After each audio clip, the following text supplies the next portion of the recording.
आचार्य जी, आप अब आए हैं। सब कुछ खत्म हो गया। आपको कितने फोन किए, आपके शिष्यों से कहलवाया, लेकिन आप अब आए हैं जब मेरे पति की लाश मेरी आंखों के सामने पड़ी है। कुमुद आचार्य श्रीधर से बिलखते हुए कह रही थी। आचार्य श्रीधर ने भी कुमुद के पति की लाश की आंखें बंद करते हुए कहा, भगवान योगेश की आत्मा को शांति दे। इतना कहकर आचार्य श्रीधर ने जब योगेश की लाश को गौर से देखा तो उनकी भी हालत एक पल के लिए पस्त हो गई थी। योगेश का बदन जगह जगह से छिला हुआ था। इस पर भी उसके चेहरे पर खूब सारे चाकू के निशान थे और एक खंजर उसकी छाती में भी गड़ा हुआ था। हाथ के नाखूनों में मांस के टुकड़े लगे हुए थे और पैर की उंगलियां भी कटी हुई थीं। आचार्य श्रीधर लाश का मुआयना करते हुए किसी नतीजे पर पहुंच पाते इससे पहले ही उन्हें कमरे के कोने में किसी के दर्द में कराहने की आवाज आई।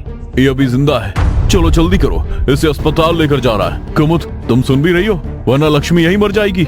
आचार्य श्रीधर लक्ष्मी को देख तुरंत उसके पास गए और उसका सिर अपनी गोद में रख उसे होश में लाने की कोशिश करने लगे। मर जाए मेरी बला से, वैसे भी मेरा बचा ही क्या है। सब कुछ तो इसने बर्बाद कर दिया। जो कुछ हुआ है वो इसी ने किया है। मेरे योगेश को मुझसे छीनने वाली यही डायन है। कुमुद ने अपने पति की लाश को एकटक देख गुस्से में आचार्य श्रीधर से कहा। आचार्य को भी कुमुद की बात बिना सिर पैर की लग रही थी। नहीं, तुम झूठ बोल रही हो कुमुद, लक्ष्मी ऐसा कभी नहीं कर सकती है, तुम्हें जरूर कोई गलतफहमी हुई है। आचार्य श्रीधर अभी बोल ही रहा था कि तभी लक्ष्मी बेहोश हाल में ही खून की उल्टियां करने लगी। उसकी बेहोश आंखों से ही खून गिर रहा था। आचार्य श्रीधर ने जब लक्ष्मी की पलकें उठाई तो वो भी डर के मारे सहम गया, क्योंकि लक्ष्मी की आंखों की जगह काले गड्ढे थे जिनसे किसी डायन की उंगलियां बाहर आ रही थी। ये सब देख आचार्य भी लक्ष्मी को उसके हाल पर छोड़ पीछे हट गया और तुरंत ही कुमुद का हाथ पकड़ उसे घर से बाहर ले जाते हुए कहा, कुमुद, तुम्हारा यहाँ रहना अब खतरे से खाली नहीं है। इस घर से जितना जल्दी चले जाएं, उतना अच्छा होगा।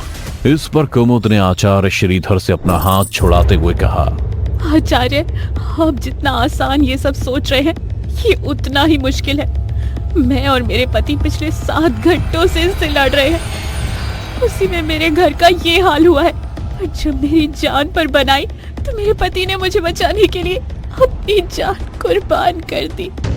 आप यकीन मानो आचार्य श्रीधर, अगर आप दरवाजे तक गए तो लक्ष्मी जाग जाएगी। कुमुद से लक्ष्मी का जिक्र सुनकर आचार्य श्रीधर ने जब लक्ष्मी को देखा तो अभी भी खून की उल्टियां कर रही थी। वो ये मारी गेम है, ये जो खुद अपनी आखिरी सांसें गिन रही है। अब जल्दी मेरे साथ घर से बाहर चलो, फिर पुलिस के पास जाकर उन्हें सब सच बता देंगे। घर से बाहर जाने के नाम पर ही कुमुद डरने लगी थी। नहीं, मत जाओ घर के बाहर, वरना वो जाग जाएगी, फिर हम में से कोई जिंदा नहीं बचेगा। होश में आओ कुमुद, मैं हूं ना, कुछ नहीं होने दूंगा तुम्हें, मेरा यकीन करो। आचार्य श्रीधर की बात सुन कुमुद उसका हाथ पकड़ कांपते हुए बाहर जाने को हुई ही थी कि उसे किसी के गुर्राने की आवाज सुनाई दी। आवाज सुन कुमुद ने जब पीछे मुड़कर देखा तो लक्ष्मी तो खून की उल्टियां कर रही थी कि तभी आचार्य श्रीधर ने कुमुद को इशारे से योगेश की लाश को देखने को कहा, जिसे देख उसके भी होश उड़ गए। योगेश की लाश धीरे धीरे खुद ब खुद करने लगी थी, जिसका मतलब साफ था कि अब योगेश किसी के वश में है। पर अगले ही पल आचार्य श्रीधर कुमुद का हाथ पकड़ घर के दरवाजे तक पहुंच गया। उसने दरवाजा खोलने के लिए हैंडल को पकड़ा ही था कि तभी किसी ने आचार्य श्रीधर के कंधे पर हाथ रख उसके कान में कहा, इतनी भी क्या जल्दी आचार्य, आप अभी तो हमारे घर आए हैं और मेरी पत्नी के साथ आपने अभी तक गुलछर्रे नहीं उड़ाए, उसके बिना कैसे जा सकते हैं। ये बात सुनते ही आचार्य श्रीधर ने जैसे ही पीछे मुड़कर देखा तो उसके होश उड़ गए। उसके कंधे पर हाथ रखने वाला कोई और नहीं बल्कि पति योगेश था। योगेश का चेहरा अब पहले से और खूंखार और डरावना हो गया था। उसके चेहरे पर जो कटे हुए निशान थे उनसे अब कीड़े निकल रहे थे, जिन्हें देख आचार्य श्रीधर की रूह कांप गई। पर इससे पहले वो कुछ समझ पाता, योगेश ने आचार्य श्रीधर को गर्दन से पकड़ हवा में उठा दिया। अपनी आंखों के सामने सब होता देख कुमुद योगेश के पैर पकड़ गिड़गिड़ाने लगी थी। आचार्य को छोड़ दीजिए, उन्होंने कुछ गलत नहीं किया, छोड़ दीजिए उन्हें। आपकी गुनहगार मैं हूँ, आचार्य नहीं। कुमुद ने अपनी बात खत्म ही की थी कि योगेश ने उसे लात मारकर खुद से दूर झटक दिया और आचार्य श्रीधर के गले को और जोर से दबाने लगा।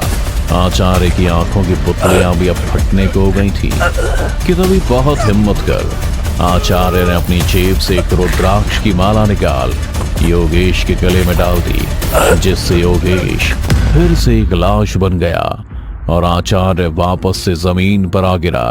कुछ पल खुद को संभालने के बाद आचार्य श्रीधर ने फिर से दरवाजा खोलने की कोशिश की, पर वो नहीं खुला और एक बार फिर से घर में किसी के दर्द में कराहने की आवाज आने लगी।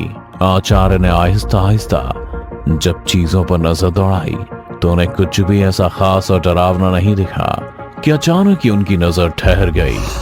उनकी आंखों में आंसुओं का सैलाब उमड़ पड़ा था। आचार्य श्रीधर की आंखों के सामने ही कुमुद अपनी आखिरी सांसें गिन रही थी। दरअसल हुआ ये था कि योगेश ने जब कुमुद को लात मारी तो एक नुकीली चीज कुमुद की छाती के आर पार घुस गई थी। ये कैसे हो गया कुमुद, तुम भी अब छोड़कर जा रही हो? आचार्य श्रीधर कुमुद के पास बैठ अपना दुख मना रहा था, पर कुमुद के चेहरे पर सुकून वाली मुस्कान थी। वो कहते हैं ना श्रीधर, जिनका मिलना नसीब में नहीं होता उन्हें मोहब्बत कमाल की होती। किसे पता था मेरे जाने के बाद तुम ब्रह्मचार्य जीवन अपना लोगे, मेरे श्रीधर से आचार्य श्रीधर हो जाओगे। पर देखो, शायद हम लोग सच्चे थे, हमारा प्यार सच्चा था, इसलिए तो मरते वक्त मैं तुम्हारा चेहरा देख पा रही हूँ। हमने कुछ गलत नहीं किया है और मैं तुम्हें कुछ नहीं होने दूंगा कुमुद। हम अभी अस्पताल जाएंगे। नहीं श्रीधर, मुझे पता है मेरा आखिरी समय आ गया है।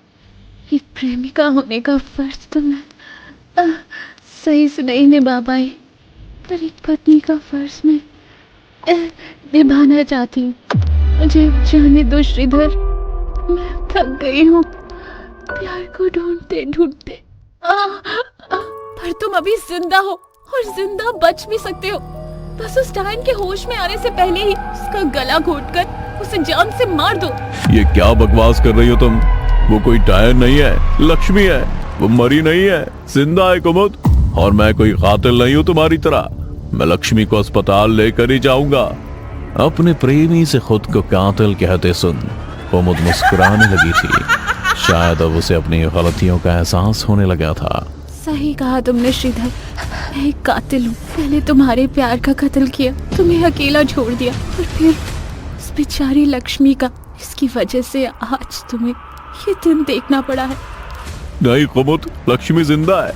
तुमने जिसको मारा था वो अलक्ष्मी थी, लक्ष्मी नहीं। और ये सब तुमने मुझे खुद बताया था।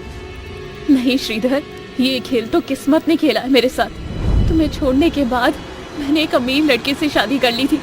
सोचा था जीवन में कोई सुख मिले ना मिले, कम से कम बुढ़ापा तो सुख शांति से कटेगा। पर नहीं, योगेश कभी मुझे बच्चा नहीं दे पाया।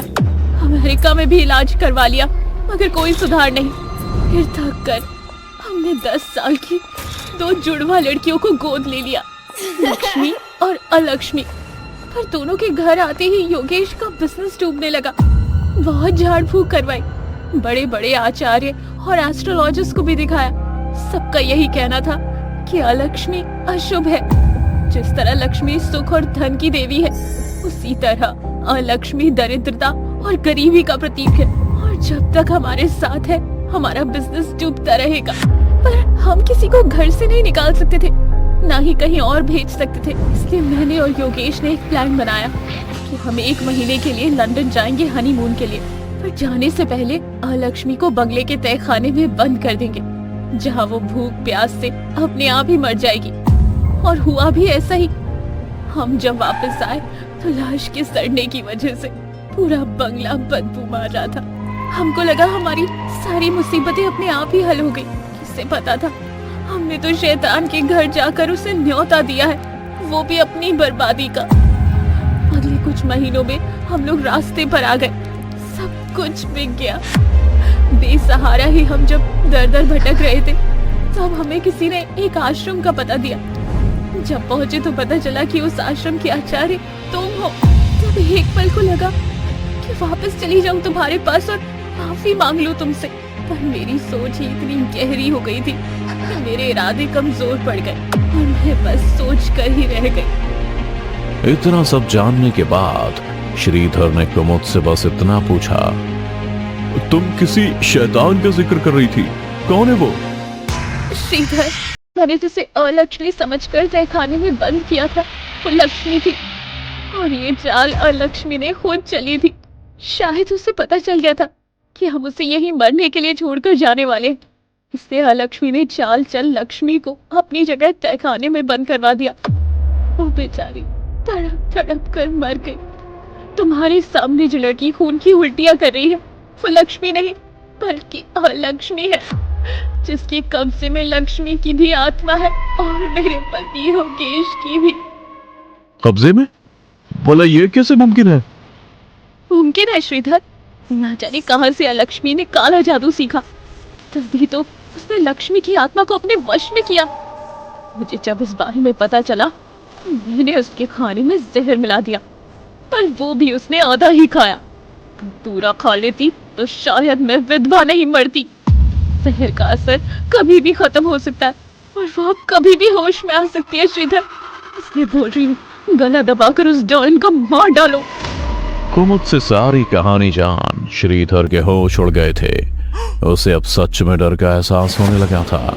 वो अभी कुमुद से बात कर ही रहा था कि तभी उसने अपने पीछे किसी को महसूस किया। श्रीधर ने जब पीछे मुड़कर देखा तो उसके पैरों तले जमीन खिसक गई। अलक्ष्मी उसके सामने अपने ही हाथ का मांस नोच खा रही थी। वो तुरंत ही अपनी जेब टटोल रुद्राक्ष की माला ढूंढने लगा था, पर वो तो उसने कुछ देर पहले ही योगेश को शांत करने के लिए उसके गले में डाल दी थी। श्रीधर भी समझ गया था कि अब उसकी जान खतरे में है। वो डर के मारे घर से बाहर जाने को हुआ ही था कि तभी अलक्ष्मी ने श्रीधर को गर्दन से पकड़ उसे हवा में उठा दिया। छोड़ दे डायन, श्रीधर ने तेरा क्या बिगाड़ा? तेरी बहन को मैंने मारा था, फिर उसकी सजा तुम श्रीधर को क्यों दे रहे हो? क्यों? जब तेरा अपना कोई तेरी आंखों के सामने मर रहा है तो तुझे बड़ी तकलीफ हो रही है।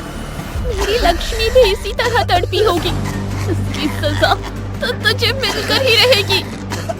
ये कहते हुए अलक्ष्मी का गुस्सा फूट पड़ा, जिस वजह से उसने श्रीधर की गर्दन इतनी जोर से दबाई कि उसकी आंखों की पुतलियां फटकर बाहर आ गिरी। श्रीधर की ऐसी बेरहम मौत देख कुमुद ने भी दम तोड़ दिया। अगली सुबह जब पुलिस तक इस मामले की खबर पहुंची तो उन्हें भी कुछ समझ नहीं आया, पर मामले को रफा दफा करने के लिए उन्होंने कुमुद और श्रीधर के कॉलेज की प्रेम कहानी को मुद्दा बनाकर केस को नया मोड़ दिया और जनता को एक नई कहानी कि कुमुद और श्रीधर के बीच अवैध संबंध थे। और जब ये बात योगेश यानी कुमुद के पति को पता चली तो उसने गुस्से में दोनों को मार दिया और खुद आत्महत्या कर ली। रही बात लक्ष्मी की, तो वो अपनी जवानी एक सरकारी अनाथालय में काट रही है, जहां उसका हाल चाल पूछने के लिए बस एक ही जन है और वो है उसकी बहन की आत्मा लक्ष्मी, जिससे वो आज भी घंटों बात करती है।